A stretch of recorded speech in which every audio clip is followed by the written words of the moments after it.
Jungle. Audio Jungle.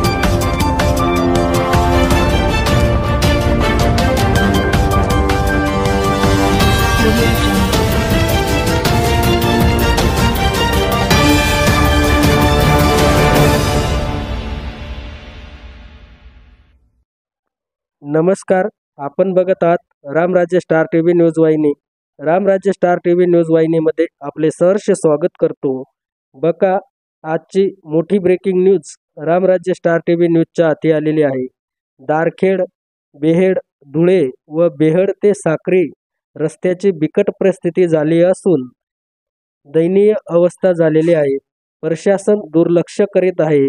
कित्येक वर्षापासून या रस्त्याचे बिकट परिस्थिती आहे. रात्री बेरात्री प्रवाशांचे हाल होत आहेत असे स्थानिक जनतेचे म्हणणे आहे व लवकरात लवकर या रस्त्याचे काम व्हावे व प्रशासनाने याची दखल घ्यावी अशी मागणी रामराज्य स्टार टीव्ही न्यूजच्या माध्यमातून स्थानिक जनतेने केलेली आहे. तरी प्रशासनाने याची दखल घ्यावी.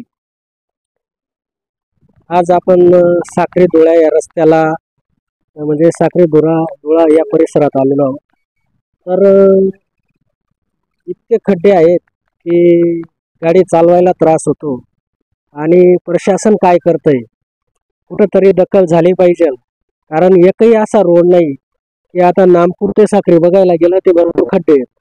त्याच्यानंतर इकडं आता आपण या दादांना विचारूया की काय वाटतं दादा तुम्हाला या रस्त्याचं.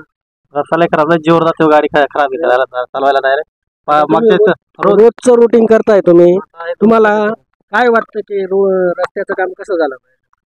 रस्त्याचं काम दखल घेतली पाहिजे, शासन दखल घेतली पाहिजे, शासनाने दखल घेतली पाहिजे. हा घेतली पाहिजे. खरं लय खराब झाले रस्ता, पूर्ण एक होऊन गेला डायरेक्ट, पूर्ण खराब होऊन गेला. म्हणजे टापच लागत काहीच लागत नाही डायरेक्ट. फर्स्ट सेकंड करावं लागतं. गाडीचं नुकसान पण होतं, डिझेल पाणी तेवढं हे पण होतं, पण काही दखल घ्यायला कोणी येत नाही ना डायरेक्ट. घ्यायला पाहिजे दखल करायचं, बरोबर लक्ष घाललं काय करायला पाहिजे, लक्ष द्यायला पाहिजे बरोबर आहे. इतका खराब आहे रस्ता, तिथून ते पूर्ण खराब आहे डायरेक्ट, पूर्ण खराब होऊन गेलाय रस्ता. दादांनी प्रतिक्रिया दिलेली की रस्त्याचं काम हे झालं पाहिजे. तर आपण या काकांना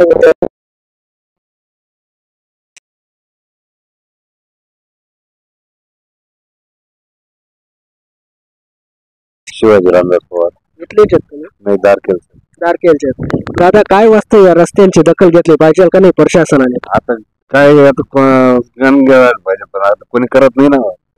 करायला पाहिजे ना. प्रशासन काय करते याच्यात? आता काय सांगता येईल त्याला. आता बंद दिसतात दैडा बुंजून निघत जातात. फक्त रस्त्यांचे दैडे बुंजून निघून जाता आणि साखरीमध्ये अशी परिस्थिती आहे की कुठल्याही प्रकारचं, ठीक आहे आता नागपूर ते साक्री रस्त्याचं काम चालू आहे, पण इतर रस्ते बघायला गेले तर कुठल्याही रस्त्याचं काम असं परिपक्व झालेलं नाही किंवा पूर्ण खड्डे आहेत. तर हे दारखेडचे बाबा आहेत, यांना रोज प्रवास करावा लागतो. काय वाटतं दादा, तुम्ही रोज प्रवास करता तुमच्या? हो, असं वाटतं गाडी उभी करून पाया चालू असं वाटतं. बरोबर. तर दादांनी प्रतिक्रिया दिलेली आहे की